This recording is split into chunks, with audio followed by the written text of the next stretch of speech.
আসসালামু আলাইকুম। আজ থেকে আমার মেয়ের এক্সাম শুরু। ওকে আমি সকাল 5:30টায় তুলে দিছি পড়ার জন্য।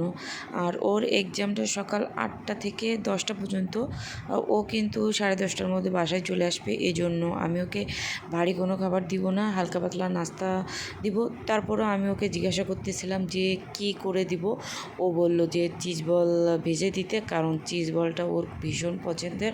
তো আমি চিজ বল ভেজে একটু সস দিয়ে ওকে এনে দিলাম। ও তো ভীষণ খুশি হয়ে প্লেটটা নিল। এরপর ও খাচ্ছিল আর রিভিশন দিচ্ছিল, কারণ হাতে সময় খুবই কম, একটু বাদেই ওকে নিতে আসবে।